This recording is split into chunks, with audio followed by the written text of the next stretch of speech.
Usamos sustancias químicas para modificar nuestro cerebro desde que se supo cómo fermentar la uva. Samuel Barondes. 1 de cada 100 personas sufre una depresión grave en su vida. 1 de cada 10 padece un desorden de ansiedad. Y 1 de cada 100 tiene síntomas esquizofrénicos. La carrera para encontrar fármacos es un camino lleno de obstáculos y casualidades. Eduardo Punset debate con el psiquiatra Samuel Barondes de la Universidad de California sobre la azarosa historia de los fármacos psiquiátricos y sus efectos colaterales, fuente de polémicas críticas.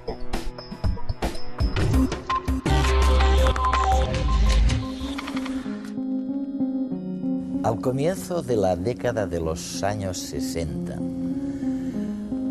tuvimos la suerte de descubrir que algunas píldoras podían suprimir las alucinaciones cuando uno las tenía y otro tipo de enfermedades mentales. Y bueno, ya se creó un gran alborozo y el hecho es que desde entonces más de 100 millones de personas viven con pastillas, con fármacos mentales, Sam. ¿Y estaba justificado todo aquel entusiasmo? Sí, lo estaba. sí, en el sentido de que es muy prometedor. Y en muchos casos, los fármacos que han llegado en los últimos 50 años realmente han ayudado muchísimo a la gente. Pero desgraciadamente todos tienen sus limitaciones. Porque básicamente hacen más cosas de las que se esperan, ¿no? ¿Cómo qué, por ejemplo? Bueno, uno tiene que entender que el objetivo es el cerebro. Y el cerebro es sumamente complicado. Y la idea de que una pastilla puede entrar en el organismo e ir exactamente a los sitios correctos y hacer exactamente las cosas adecuadas y dejar en paz a todo lo demás es muy ingenua. Los efectos colaterales, los otros efectos en diferentes partes del cerebro o en diferentes partes del cuerpo, porque la pastilla va a todas partes, pueden ser no deseados. Y otra cosa que hay que tener clara es que no todas las personas son iguales. Entonces, cuando yo me tomo la misma pastilla y te la doy a ti, es posible que no tenga exactamente los mismos efectos. Y lo olvidamos eso. Efectivamente. Con la aspirina, por ejemplo, ¿no? La aspirina es un ejemplo magnífico del hecho de que los fármacos afectan a las personas de maneras distintas. Algunas personas son muy sensibles a sus efectos en el estómago, por ejemplo, y pueden acabar teniendo úlceras. El título de uno de tus libros es Mejor que Prozac. Sí. Hablemos del Prozac, por ejemplo. Sí. Que ha tenido muchísimo éxito, ¿no? Sí, es un fármaco sumamente exitoso. Con el Prozac ocurre exactamente lo mismo. Excepto que en el Prozac el problema adicional es que actúa en el cerebro, que es la parte más compleja del cuerpo. Entonces, respecto a qué efectos no deseados tiene, bueno, el efecto no deseado más habitual del que la gente realmente se queja es la disfunción sexual. Muchas personas son incapaces de tener un orgasmo cuando están tomando Prozac. Cuando están habituados al Prozac. Pero otro efecto es que hace que algunas personas se vuelvan demasiado indiferentes. Quiero decir que lo que hace es que reduce sus temores, pero su impulso, su motivación, su deseo de hacer cosas disminuye como consecuencia de tomar este fármaco. Y también puede afectar a la claridad de sus pensamientos. Algunas personas no pueden pensar y concentrarse con tanta claridad. Ahora bien, todo esto es variable. Conozco personalmente a personas que toman Prozac y creo que es lo mejor que les ha pasado. Pero cuando uno lee tus libros y ve las estadísticas y la administración de los fármacos, Sí. a lo largo de la historia reciente, a veces uno se queda aterrado ante los efectos negativos de medicamentos que realmente no han sido probados. Sí. Ha habido muchísimos fármacos que tras años de utilización tuvisteis que decidir retirarlos del mercado, ¿no? Sí. Bueno, vamos a ver, hay algunos ejemplos muy buenos. Y un ejemplo tiene que ver exactamente con la aspirina, de la que estábamos hablando antes. Ahora sabemos que la aspirina tiene efectos en 2 enzimas distintas del cuerpo, llamadas COX-1 y COX-2. Bien. Hace unos años se descubrió que los efectos deseables de la aspirina sobre las inflamaciones son debidos a su efecto sobre el COX-2. De manera que las empresas farmacéuticas decidieron, vamos a fabricar una aspirina que actúe sobre el COX-2 y no actúe sobre el COX-1. La empresa Merck fabricó un maravilloso fármaco llamado Viax, que actúa únicamente en el COX-2 y no en el COX-1. Y lo vendían y era estupendo. Y estaban ganando miles de millones con él. Pero resultó que era tan eficaz, actuando únicamente en el COX-2 y no en el COX-1, que en realidad eso resultó ser malo. Porque resulta que si realmente lo dejas actuar de una forma selectiva, eso puede aumentar tus probabilidades de tener coágulos. Y entonces la gente, al tomar eso, empezó a tener infartos. Fue un resultado completamente inesperado. Y en consecuencia tuvieron que retirar el medicamento del mercado. Ha habido litigios y muchos de los miles de millones que ganaron al fabricar ese fármaco los perdieron resolviendo esos litigios a causa de su efecto indeseable. Sí, pero ahora hay un reglamento más estricto sobre todas estas cuestiones. Sí, pero lo interesante acerca de este problema es que incluso el reglamento estricto no pudo impedir que eso ocurriera. Fue necesario que millones de personas tomaran el medicamento durante mucho tiempo, porque ese efecto tardó años en aparecer. Y sencillamente no es práctico probar los medicamentos en millones de personas durante años antes de introducirlos. Ya cuesta más de $1.000 millones introducir un fármaco nuevo. Si hubiera que hacerlo pasar por ese tipo de prueba, costaría decenas de miles de millones de dólares. Simplemente no es práctico. En todos los sistemas organizados complejos a veces se producen problemas. También en el cuerpo humano. Órganos que se colapsan, zonas irritadas, bloqueos en determinadas arterias. Y los fármacos son las herramientas que tenemos para intentar que todo vuelva a funcionar. Actúan como mensajeros que corren por toda la ciudad para entregar soluciones. Aliviar un resfriado, calmar ardores de estómago, detener una infección. Sin embargo, no son tan precisos como solemos pensar. Cuando tomamos una pastilla, el principio activo se reparte por todo el organismo. Pensemos en la aspirina, que es quizás uno de los medicamentos más populares. Se emplea como antiinflamatorio y analgésico para aliviar el dolor y reducir la fiebre. A su vez, tiene efectos positivos sobre el corazón, puesto que ayuda a evitar la coagulación sanguínea. Pero puede dañar el sistema digestivo. Los efectos secundarios de los medicamentos suelen ser poco importantes. Y de hecho, los propios órganos no afectados, cuando reciben un fármaco que no necesitan, se encargan de deshacerse de él. Pero el hecho de que los medicamentos se esparzan por todo el cuerpo también puede dar lugar a resultados inesperados, y es así como se han descubierto a menudo los mejores usos de muchos fármacos. Por ejemplo, las anfetaminas. Un químico en los años 20 dio con ella cuando intentaba encontrar una sustancia que actuara en los pulmones de los asmáticos y les aliviara las crisis. La que obtuvo descongestionaba la nariz y, además, hacía que los pacientes estuvieran más despiertos y atentos, y que se sintieran mejor, por lo que empezó a dársela a personas con trastornos de sueño y a depresivos, y funcionó. Más adelante también se probó en niños con trastornos psíquicos y se descubrió que las anfetaminas les volvía más atentos y tranquilos. Más curiosa y divertida es la historia del Viagra. Un grupo de investigadores realizaron un experimento con personas con el objetivo de probar un medicamento para tratar las enfermedades del corazón. Sin embargo, no les funcionó como ellos creían. Al acabar el ensayo, los participantes no querían devolver las pastillas. Y es que les habían encontrado otras utilidades.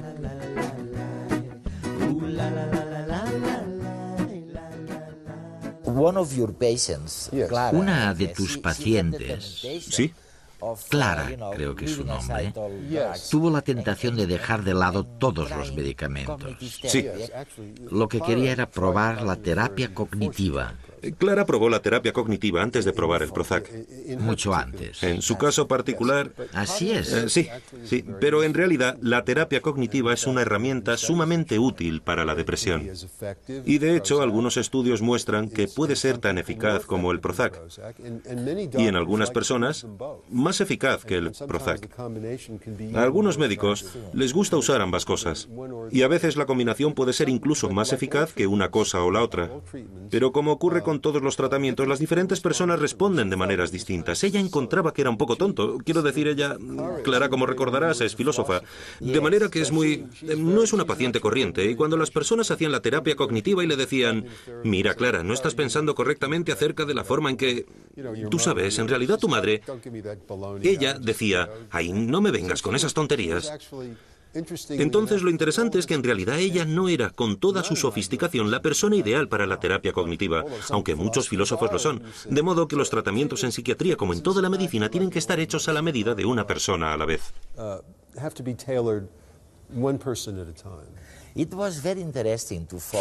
Fue realmente muy interesante seguir el itinerario de Clara. Ella probó algo llamado amitriptilina, ¿no? Sí, sí. ¿Por qué lo probó? Yo se lo di. Le di amitriptilina antes de darle Prozac. Esto tiene una historia. La amitriptilina fue uno de los primeros antidepresivos. Antidepresivos. Sí. El primero de los primeros antidepresivos. En realidad fue descubierto como un antihistamínico. Todos los antidepresivos de los que desciende el Prozac fueron descubiertos como antihistamínicos. En los años 40 había un gran interés en fabricar antihistamínicos para las alergias y para los resfriados. Y una de las cosas que tienen los antihistamínicos es que además te dan un poco de sueño. Algunas personas los toman por la noche para que las ayude a quedarse dormidas. Entonces lo que ocurrió fue que, y es una larga historia, los psiquiatras acabaron intentando usar estos fármacos por sus efectos psicológicos, no por sus efectos antihistamínicos. Y se descubrió que entre esos antihistamínicos había algunos que en realidad eran muy buenos antidepresivos. Y uno de ellos fue la amitriptilina. La amitriptilina. Entonces, la primera vez que vi a Clara, ella estaba teniendo problemas para dormir. En esa época no se consideraba apropiado dar Prozac a las personas en su estado, porque ella no estaba terriblemente deprimida, solo estaba ligeramente deprimida. Entonces le di amitriptilina para ayudarla a dormir y resultó ser muy bueno para ella, porque también tenía ese efecto antidepresivo.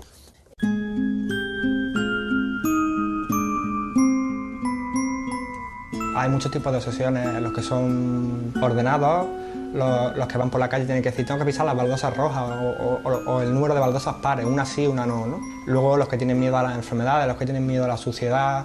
Te agarras a la barra del autobús, ¿no? Y tú tienes miedo de que alguien se te haya podido agarrar antes, y alguien que tuviera suciedad en sus manos.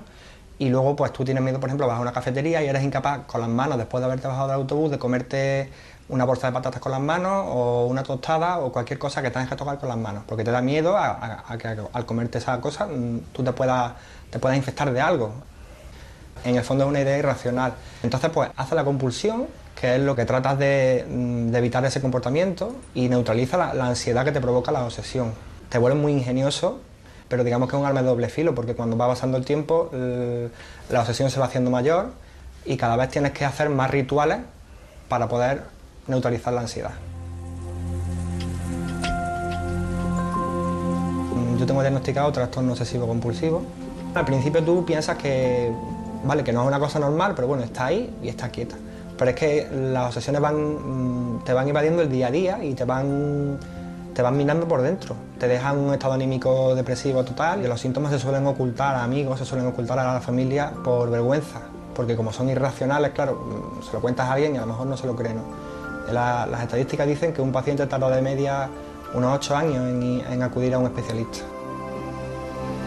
Yo particularmente siempre he tenido miedo a la suciedad, a las enfermedades. No sé si ha sido casualidad, pero yo me he querido dedicar a esto y sí se pasa mal al principio, ¿no? Porque de hecho en un hospital lo que suele haber son personas enfermas y estás en contacto con sangre, en contacto con jeringuillas, en contacto con material potencialmente infectado, y a la vez es un sufrimiento, pero también a la vez puede ser una terapia, ¿no? Porque tú te expones al miedo y te expones gradualmente. Yo he llegado a ir al médico, por ejemplo, y hacerme una analítica de rutina. He visto abrir delante mía la jeringa y la aguja, y yo he llegado a pensar que esa aguja podía haber sido usada con un paciente anterior, porque a la enfermera se le hubiera olvidado, por ejemplo, tirarla a la basura. Te pones nervioso, se te quita la gana de comer, te pones irascible porque tienes mal humor, te deprimes, te pones triste. es como una maraña, ¿no? Estás atrapado con la obsesión y no sales de ahí, y por eso en ese caso, justo cuando llevas ya mucho tiempo, yo en ese caso fue cuando decidí acudir al médico.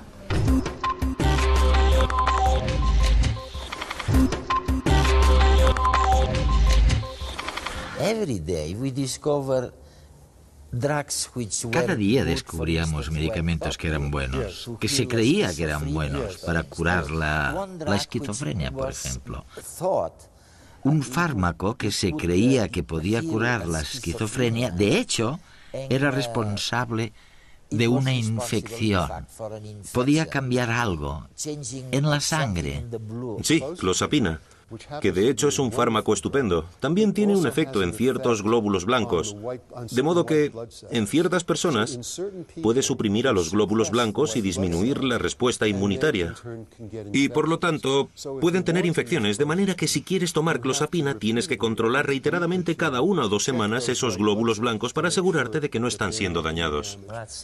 Hay un efecto famoso, el efecto placebo. Sí. Y es tan potente. Mi padre era médico rural. ¿En serio? Sí, y recuerdo, tengo en mi memoria algunas imágenes de hospitales en los que las enfermeras eran muy conscientes del efecto placebo, porque veían simplemente que ponían agua en la vena y el paciente se sentía mejor y sin angustias, y los médicos eran mucho más escépticos sobre el efecto placebo. Qué interesante, sí, sí. Las enfermeras lo sabían mejor. Pero, ¿cómo ha interferido el efecto placebo en tu profesión? Quiero decir, ¿lo has visto? Bueno, estamos muy agradecidos. Los médicos están todos agradecidos por el efecto placebo, porque aumenta las probabilidades de que los pacientes mejoren.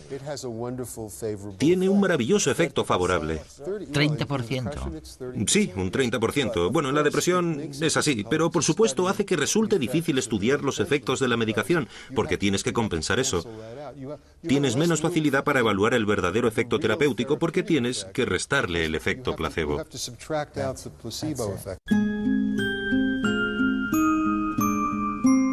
Yo acudí hace 5 años así a un psicólogo.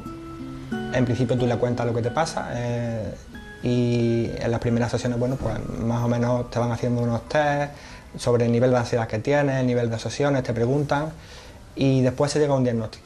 Y luego, llegado ese momento, depende del grado del trastorno obsesivo que tengas, se decide empezar una psicoterapia y normalmente tiene que ir acompañado de una medicación. Te suelen mandar ansiolíticos para bajar un poco la ansiedad, y normalmente antidepresivos, porque el trastorno obsesivo compulsivo está relacionado con niveles anómalos de la serotonina en el cerebro, ¿no? La serotonina es un neurotransmisor, y los antidepresivos son inhibidores de la recaptación de la serotonina, y el tratamiento conjunto de fármacos junto con la psicoterapia, pues la verdad es que a la mayoría de los enfermos les alivia mucho y les hace salir adelante. Los antidepresivos tardan en hacer efecto en torno a 3-4 semanas. Entonces, desde que empiezas a tomar la medicación hasta que no pase aproximadamente 3 semanas, un mes, depende de la persona, no empiezas a notar los efectos positivos. Esas semanas son complicadas. Tienes problemas del estómago, tienes náuseas, sensación de asco por la comida, te sientes mareado, incluso a veces hay una ansiedad de rebote que se llama. Es decir, que las 2 primeras semanas o 3 primeras semanas lo pasas peor todavía, se agudiza más el problema. Luego ya cuando empieza a hacer efecto la medicación, te sientes bastante mejor.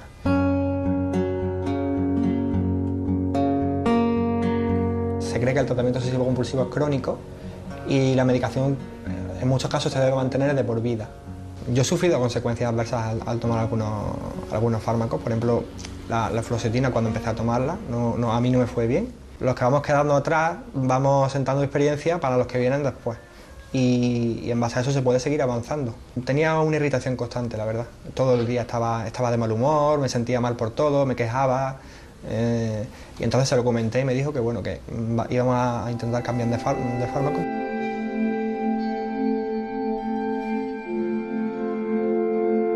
Yo creo que nunca se supera. Y si es verdad que con la medicación lo tienes bastante controlado, tienes que ser como un guerrero, ¿no? Es como un guerrero que está permanentemente vigilante alrededor, para que cualquier enemigo que se acerque, que pueden ser las obsesiones, decirle con un escudo, te quedas aquí quieta y tú en mi cabeza no entras. Y entonces cuando aprendes, lo fundamental es aprender el mecanismo para tú saber cuando tengas una idea, reconocerla y tú quedarte tranquilo. Decir, bueno, tú te has instalado en mi cabeza, vas a estar dando por saco ahí un tiempo, pero que sepas que no vas a ser capaz de vencerme.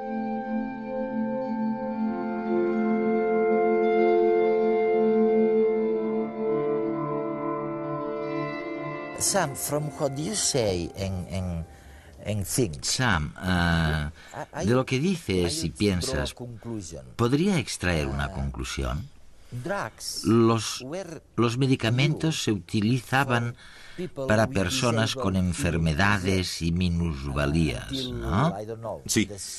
Hasta, no sé, los años 50 o 60. Nadie recetaba fármacos mentales a personas con una depresión leve o porque necesitaban más energía. No. En casos como estos acudían a una terapia cognitiva o al psicólogo. El gran invento, quiero decir, el gran descubrimiento, fue realmente recetar también medicamentos como el Valium o el Librium, Sí.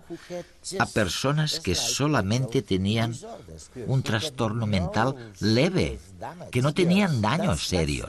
Sí. Ese es el gran cambio, ¿no? Sí lo es y no lo es. Verás, recuerda que hay drogas que la gente lleva mucho tiempo utilizando para este propósito. Una de ellas es el alcohol. Ya sabes, si estás un poco tenso, si vas a una fiesta y tienes un poco de fobia social respecto a conocer a personas extrañas, cuando entras, te dan una copa de champán, el cual contiene una droga psicológica muy poderosa llamada alcohol. El alcohol, ya. Correcto. Y tú sabes que el alcohol actúa exactamente como el Valium. El alcohol y el Valium actúan en el mismo receptor del cerebro, llamado receptor GABA. Entonces, de hecho, esta idea de que una persona normal tome algo para regular su estado mental existe desde hace mucho, pero que mucho tiempo. Desde hace muchísimo Sí. tiempo. ¿Y qué pasa? ¿Qué pasa con las anfetaminas?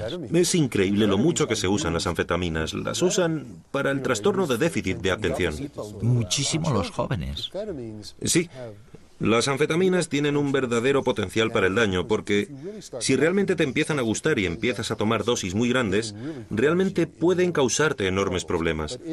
Pero lo interesante es que, una vez más, si las das en preparaciones que las liberan lentamente y no llegan a niveles muy altos, puedes provocar cambios mentales favorables en algunas personas, y pueden tomarlas día a día, durante años, con algún beneficio.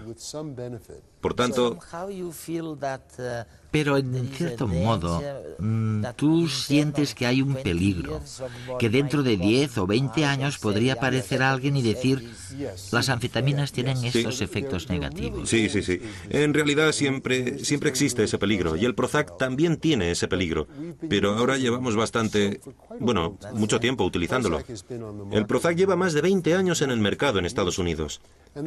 Y hay personas que llevan 20 años tomándolo. En pequeñas dosis, pero continuamente. Y todavía no hemos encontrado que haya ocurrido nada horrible. Eso no quiere decir que dentro de 30 o 40 años no...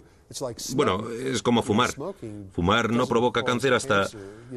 Tiene un efecto acumulativo muy malo que puede tomar 30 o 40 años. Así que siempre nos preocupamos. Yo me preocupo.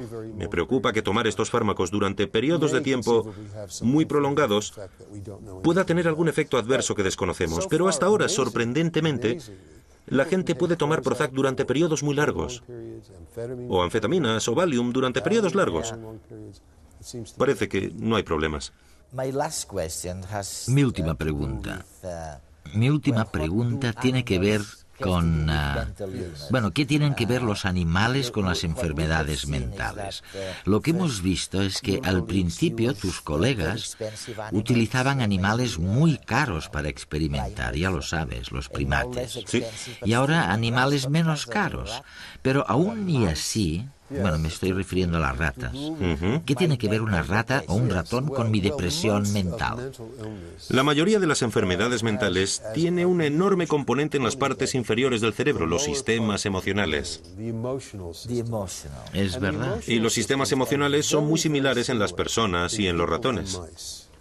Cierto. Extremadamente similares. Hemos evolucionado. Ahora bien, encima de esos sistemas emocionales, nosotros hemos puesto una capa de nuestros sistemas corticales, los cuales permiten el lenguaje y más volición, más razonamiento y un mayor sentido práctico. Y algunas de esas funciones se alteran con las enfermedades mentales, pero el motivo por el cual se alteran es porque el sistema emocional está funcionando inadecuadamente y guía incorrectamente o hiperactiva o activa demasiado poco a los centros cognitivos superiores. La clave, entonces, de muchas enfermedades mentales reside en sistemas que están más abajo, que compartimos casi completamente con los ratones. Fascinante, ¿no? La historia de los medicamentos, y es fascinante porque es la historia de las enfermedades mentales. Y yo creo que una de las conclusiones de este programa ha sido justamente que nos podemos fiar de las ratas y de otros mamíferos que no son las ratas. Nos podemos fiar de ellos porque estamos hablando de un mal funcionamiento del sistema emocional, y eso lo heredamos de otros mamíferos, ¿no? La segunda conclusión que yo sacaría de este programa es que realmente para que se produzcan grandes saltos adelante necesitamos saber muchísimo más de la naturaleza, del alcance y de los orígenes de las enfermedades mentales. En realidad, muchos de los medicamentos que estamos aplicando lo podemos hacer por lo que descubrimos en los años 50, pero estamos pendientes de profundizar muchísimo más en la naturaleza de las enfermedades mentales antes de que podamos dar otro salto adelante en los medicamentos necesarios para curarlas. Los tratamientos en psiquiatría, como en toda la medicina, tienen que estar hechos a la medida de cada persona. Samuel Barondes.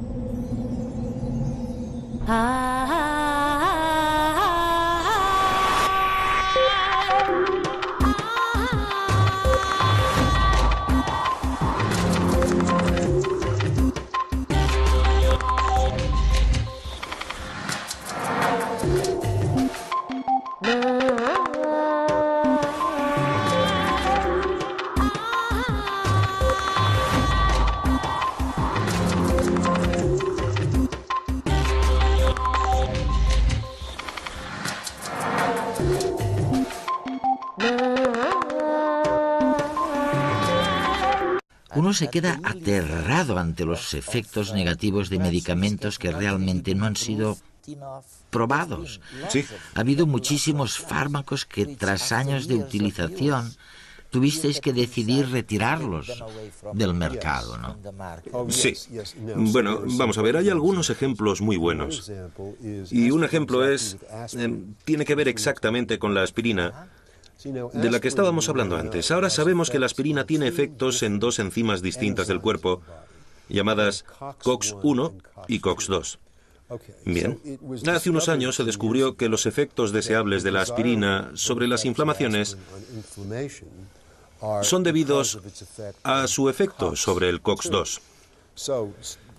De manera que las empresas farmacéuticas decidieron, vamos a fabricar una aspirina que actúe sobre el COX-2 y no actúe sobre el COX-1.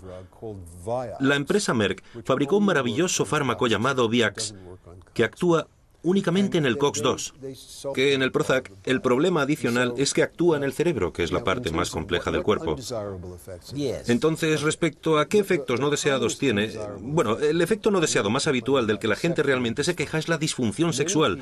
Muchas personas son incapaces de tener un orgasmo cuando están tomando Prozac. Cuando están habituados al Prozac. Pero otro efecto es que hace que algunas personas se vuelvan demasiado indiferentes. Quiero decir que lo que hace es que reduce sus temores, pero su impulso, su motivación, su deseo de hacer cosas disminuye como consecuencia de tomar este fármaco. Y también puede afectar a la claridad de sus pensamientos. Algunas personas no pueden pensar y concentrarse con tanta claridad. Ahora bien, todo esto es variable. Conozco personalmente a personas que toman Prozac y creo que es lo mejor que les ha pasado. Pero cuando uno lee tus libros y ve las estadísticas y la administración de los fármacos, Sí. a lo largo de la historia reciente, a veces Y la idea de que una pastilla puede entrar en el organismo e ir exactamente a los sitios correctos y hacer exactamente las cosas adecuadas y dejar en paz a todo lo demás es muy ingenua. Los efectos colaterales, los otros efectos en diferentes partes del cerebro o en diferentes partes del cuerpo, porque la pastilla va a todas partes, pueden ser no deseados. Y otra cosa que hay que tener clara es que no todas las personas son iguales. Entonces, cuando yo me tomo la misma pastilla y te la doy a ti, es posible que no tenga exactamente los mismos efectos. y lo olvidamos eso. Efectivamente. Con la aspirina, por ejemplo. La aspirina es un ejemplo magnífico del hecho de que los fármacos afectan a las personas de maneras distintas. Algunas personas son muy sensibles a sus efectos en el estómago, por ejemplo, y pueden acabar teniendo úlceras. El título de uno de tus libros es Mejor que Prozac. Sí. Hablemos del Prozac, por ejemplo, Sí. que ha tenido muchísimo éxito, ¿no? Sí, es un fármaco sumamente exitoso. Con el Prozac ocurre exactamente lo mismo, excepto Tuvimos la suerte de descubrir que algunas píldoras podían suprimir las alucinaciones cuando uno las tenía y otro tipo de enfermedades mentales.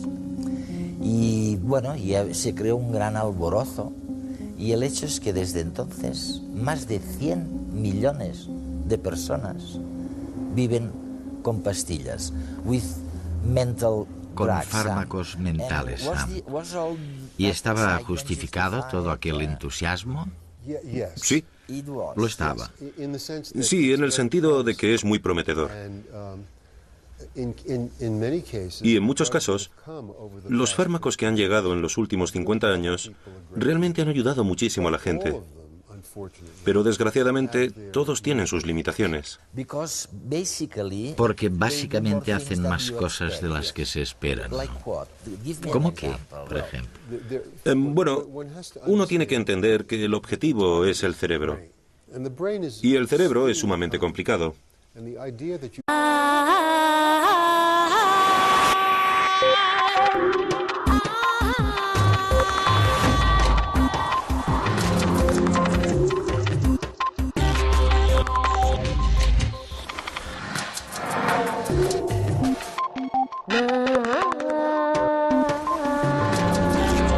Usamos sustancias químicas para modificar nuestro cerebro desde que se supo cómo fermentar la uva. Samuel Barondes.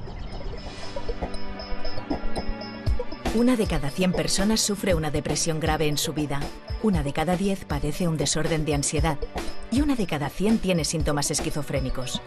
La carrera para encontrar fármacos es un camino lleno de obstáculos y casualidades. Eduardo Punset debate con el psiquiatra Samuel Barondes de la Universidad de California sobre la azarosa historia de los fármacos psiquiátricos y sus efectos colaterales, fuente de polémicas críticas.